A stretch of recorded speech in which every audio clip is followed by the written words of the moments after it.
Hi guys, in this video I'm going to show you how to turn off profile view history on TikTok.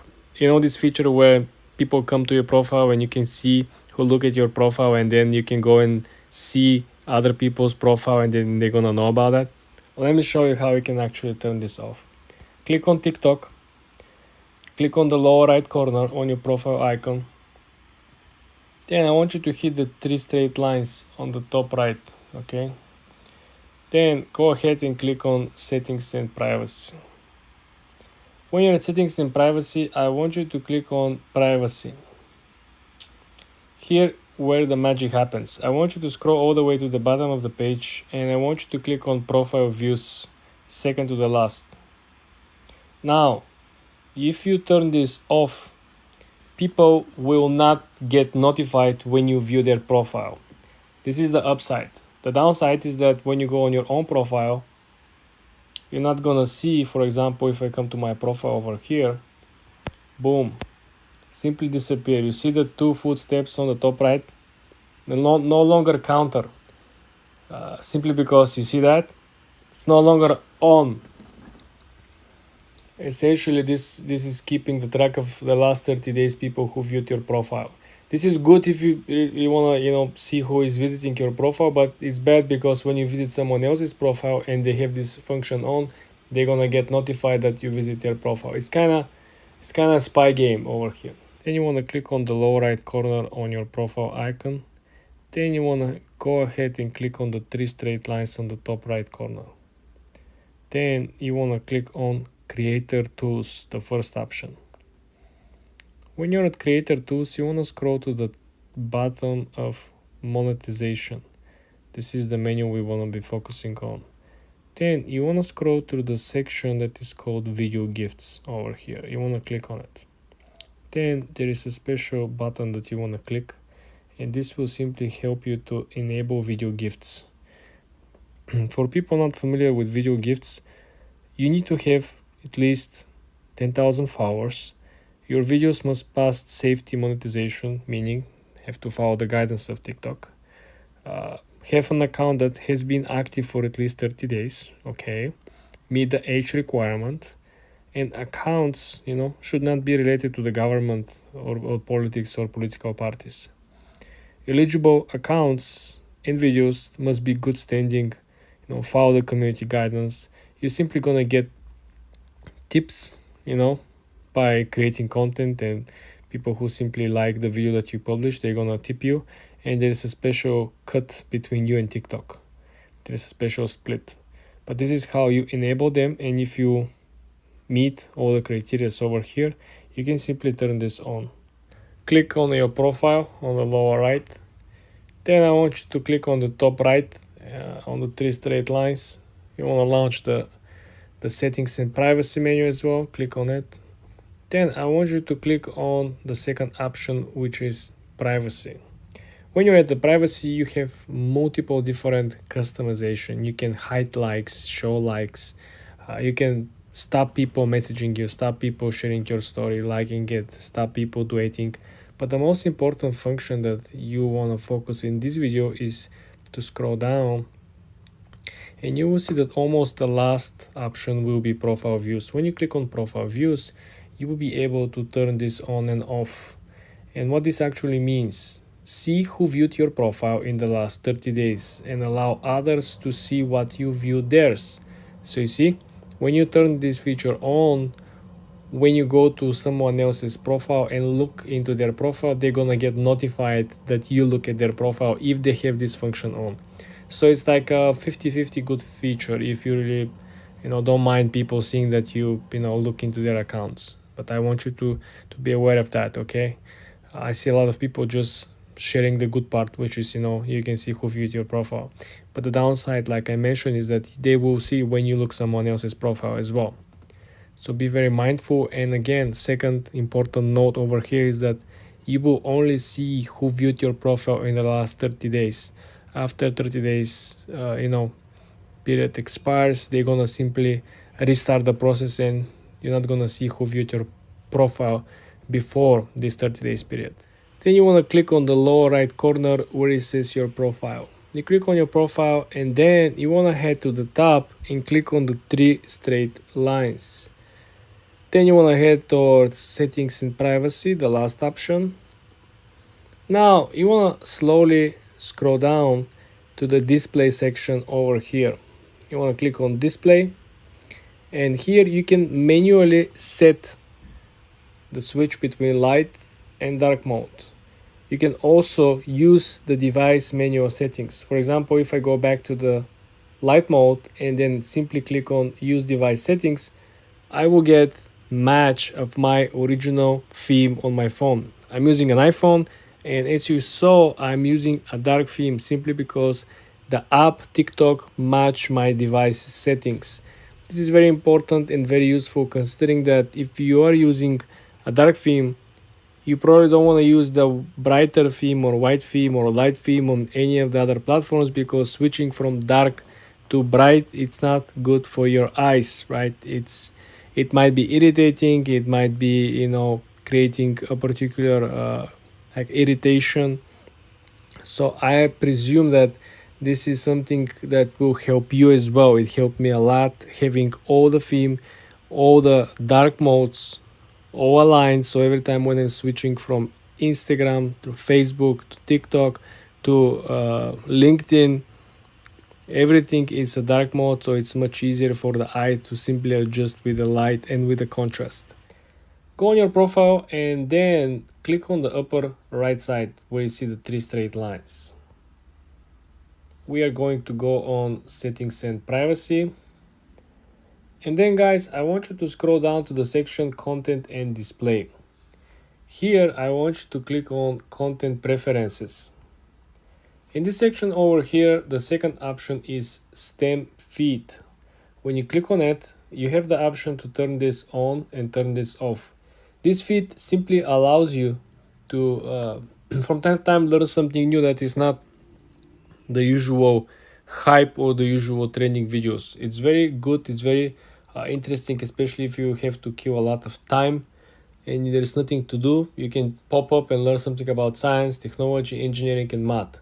If we go back over here after we turn this on, we can simply go and see that the stem, it's right over here, and we have it back. There are more things that are popping up with the recent updates, as you can see over here. Now the shop appears as well on the upper settings menu. And you want to make sure that you copy your actual username. Currently it's copied. Then you gotta go back on Facebook. You want to click on the lower right corner where is your profile picture. When you click on your profile picture, you're gonna be sent to your account. When you're on your account, you will see that you have the 3 dots option as a button on the menu. You click on it, and then you want to click on edit. When you click on edit, you want to scroll all the way down to the last section, which is links. You want to click edit your about you section, and you want to edit more links. The first option is that you are actually able to add social links. This is the place where it says username. You simply paste the link that you copy, or your username that you copy from TikTok.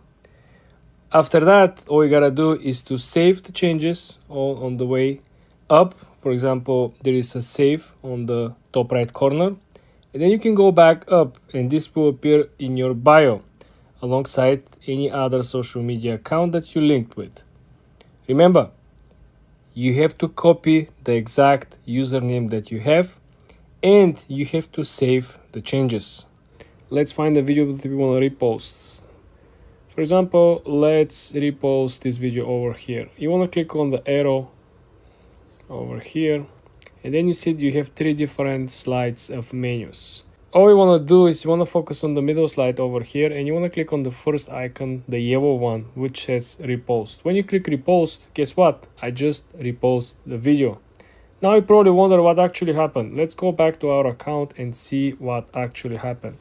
If you refresh your TikTok account, right, you're not going to find the video over here. Your video will be located in the third menu on the middle of the screen. If you can see, you have filtered by your more popular and recent videos, right? Latest and popular. Then you have a stories archive. And the third option would be reposted content. This is where you're going to find this video over here. And this is how you actually repost videos or content on TikTok and where to find the reposted content. Let's say, for example, we want to send a message to, I don't know, Alex Hermosi. Okay, you click on the profile, and when you're at the profile, you have the option, if they allow you to send a message, you click message to the person. And there you have it. That's the legitimate account of Alex Hermosi. You can see 795,000 followers.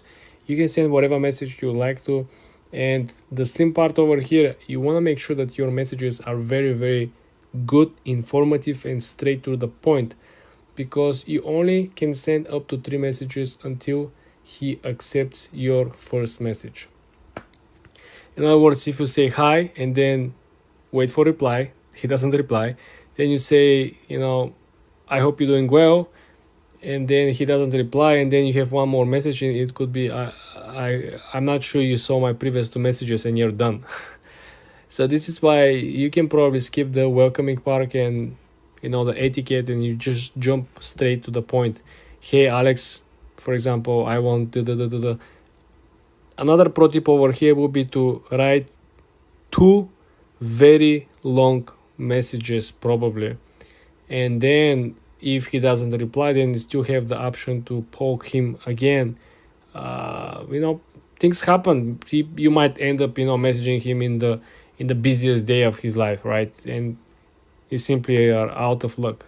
So this is why you always want to keep one additional chance to send a quick poke message to let him know he can go back and read the 2 other messages. You want to scroll through your feed. Let's say we want to download this video, right? You want to click on the arrow over here under the comment section. You get 3 menus popping out. You see 1, 2, 3. You want to click on the second one over here, and you want to click on the blue icon, copy link. Okay, and I want you to head on Google Chrome, and I want you to look for this app over here. It's called Snaptic. Snaptic will offer you downloading videos for free without watermark. You want to click on Snaptic. You want to hit this search box, right? And I want you to paste the link that we just copied. Then I want to hit paste. Then you click download. As you can see, the app processed very fast the actual video, and you have 2 options over here to download in different qualities. I just want to give you a quick heads up. Be very careful where you're clicking, okay? Make sure that you click on the right button over here. But this is how you download for free videos from TikTok without watermark. Let's say I'm going to go on GitHub, okay? And I'm going to search up Maze C++. Let's just search that up, and I'm going to write Maze C++. And once you write that, look at this. You can start getting maze generators. Let's say we have this maze generator, and this person created it in C++, right? We're going to go in this. So it's a recursive backtracker maze generator, and this person has, explained it. So this is the maze generator. You're going to write that, and look at that. It's going to generate a whole maze that you can work in. You can walk through it. You get the dependency.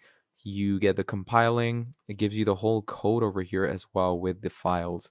So, you can actually get the whole code by copying it and installing it. You can go to the actual file to get the code for yourself as well.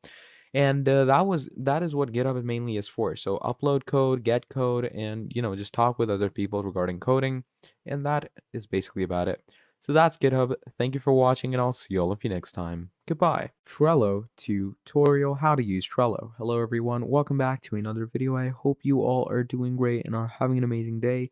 In this video, I'm going to be quickly showing you on how you can use Trello for yourself in the easiest and most simplest ways possible.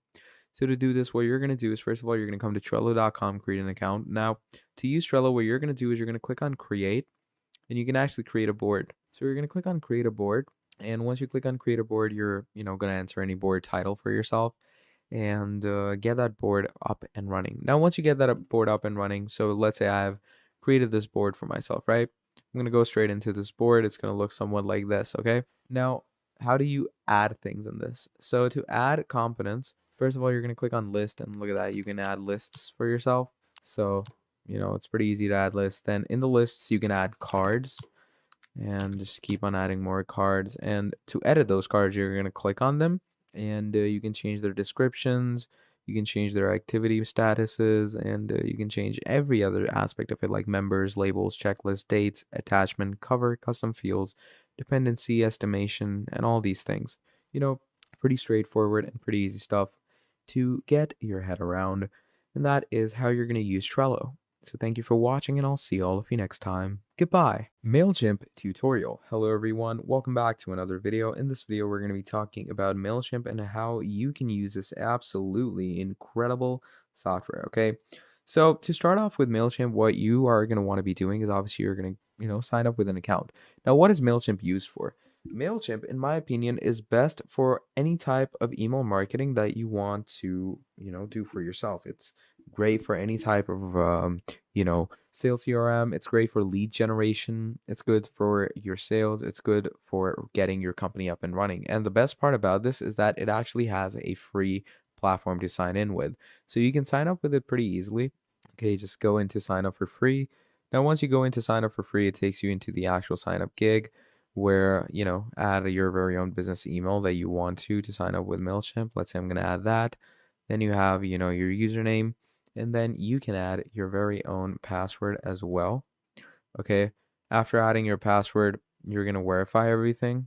And once you verify everything, from there, it's going to take you into the actual, you could say, work ethic and work section of MailChimp.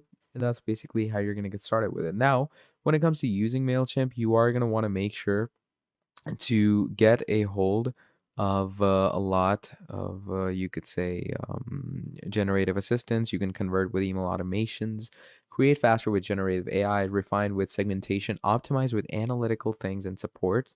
You can get started easily with a personalized product tour. Okay, they give you a proper product tour. And you can see you can create actual custom journeys with automations. You can discover new ways to automate for yourself, keep your emails relevant and brand growing. And the thing is that the campaigning gives you a lot of great templates to work with, which is also pretty incredible. And you can add as many leads as you want, get as many contacts, as many customers, and as many users you want in this. Okay. And that gives you a really good general idea of how you're going to work with this. That's pretty much about it. Thank you for watching, and I'll see all of you in the next video. Goodbye. Miro tutorial for beginners. Hello everyone. In this video, I'm going to be quickly showing you Miro and how you can use this absolutely incredible software for yourself, okay? So Miro is basically, as it says, a visual workspace for innovation. So Miro allows you to create these different charts. It allows you to create these different types of boards, okay? And in those boards, you can use different elements like shapes, sticky notes, and all these other things to create a good workspace. And you can also use different boards like Kanban boards and all. And the best part about this is that you can make a whole funnel, a sales flow, and like a whole lot of other things to work with. So I would definitely urge users out there to use this software because it's absolutely incredible to get a good idea of this. And it has a lot of integrations to work with as well. So definitely go ahead with this. And I'm also going to discuss the pricings. Now, Miro also gives you things like product management, engineering. It's for IT teams, UX and design, consultation and agencies. And there's a lot of great technical diagramming, whiteboarding, wireframing, mind mapping, retrospectives, scale product planning, and process mapping. So there's a lot of great things to take from Miro. And definitely, all of you users out there should use this for yourself. It's the amazing and the most greatest thing to get for yourself. Then you have 4 plans for this as well. You have free, starter, business, enterprise. Okay, so the free plan is $0, starter plan is $8, business plan is $16, and enterprise plan is obviously the basic typical enterprise plan. Okay, and yeah, that's the general idea that you need to get when you're working with something like this. And that is basically your Miro. So thank you for watching all the way till the end, and I'll see all of you next time. Goodbye. Slack tutorial. Hello everyone, welcome back to another video. In this video, I'm going to be talking to you about Slack and how you can use this absolutely amazing application for yourself to, do your actual workspace editing in, to manage your products, manage your tasks, and keep your team up and running. So this is Slack basically, okay? So in Slack, you're going to make a workspace. So as you can see, I'm in this workspace right now. Now in this workspace, we have channels. Okay, you create channels for yourself, and you can create more channels by clicking on create a channel. And add any type of channel you want to. And if you want any assistance, you can do that as well. But as you can see, I have all these channels. So links, team chat, you have work, and all these things. So let's say in team chat, I want to, I'm gonna write something like, hi guys, and then you can actually, do an at and message everyone. So it's pretty easy, it's pretty simple, and it's really nice to get a basic idea of how you're gonna work with Slack. So just create channels, and in those channels you're gonna start working. Now if you want to invite people to your workspace, what you are gonna want to be doing is you're gonna go to your workspace over here. Now, whoever has control of the workspace, what you can do is you can start adding people into a certain chat. So you're going to click on add coworkers, enter their name or email, and just send them an invite, and that should be it. So that's basically the idea of Slack. Thank you for watching, and I'll see all of you next time. Goodbye. Smartsheet tutorial. Hello everyone, welcome back to another video. I hope you all are doing great and are having an amazing day. In this video, I'm going to be talking about Smartsheet and how you can use this absolutely incredible software. Okay, so Smartsheet is basically a flexible solution for your work. Now, it's very similar to products like ClickUp, Monday.com, Asana, Trello. Now, the reason for that is that it's great for your work management. Okay, it's a great management platform. It's great for task management, great for project management. Even if you want to, manage your personal life, it's good for that because it gives you things like automations, digital assets, resource, team collab, dashboards, portfolio, proofing, account, intelligent workflows, integration, no code work apps, and a whole lot more. So it gives you a whole repertoire to work with. It gives you the whole, you know, you could say working standard to get your head around. And it helps you a lot in working. So do make sure to get your head wrapped around this pretty well because it's an absolutely amazing software to use. And I would urge all you users out there to get a good grasp of this, to get a good idea of this, because like products like Smartsheet will help you tons. Okay. So that's pretty much the main idea about Smartsheet. Thank you for watching, and I'll see all of you next time. Goodbye. Rike tutorial. Hello everyone. In this video, we're going to be quickly talking about Rike and how you can use this platform for yourself. It's one platform to streamline all workflows for you, a single app for all departments. You can manage projects, organize work, integrate all your favorite tools, and collaborate and drive efficiency for yourself. So Rike is your, team dashboard or team planning statement where you can actually mess around with different components of your work, okay? And you can actually use Rike in different ways. So if you've used, stuff like Monday.com, or you've used Asana, or you've used ClickUp, then Rike will also work greatly for you. And trust me, Rike works great. It has automation, it has Gantt charts, project resource planning, and it has a great visualized dashboard where you can get tasks, processors, and a lot more. So you can see that you can get your analytics in this section as well. And these are all the organizations that use Rike. So there's P&G, Sega, Lyft, Siemens, Pfizer, Ogilvy, T-Mobile.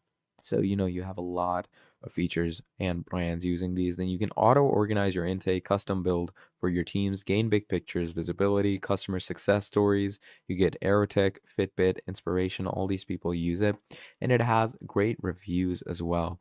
So it's great to start off with it. It's great to use, and you can actually see why Rike. So it has great marketing, professional services, PMOs, creative design. Also has a great CMS.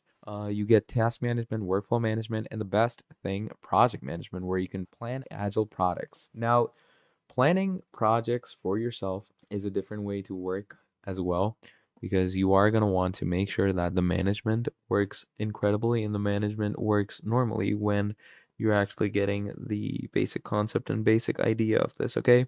So that's pretty much about it when it comes to Rike. So thank you for watching, and I'll see all of you next time. Goodbye.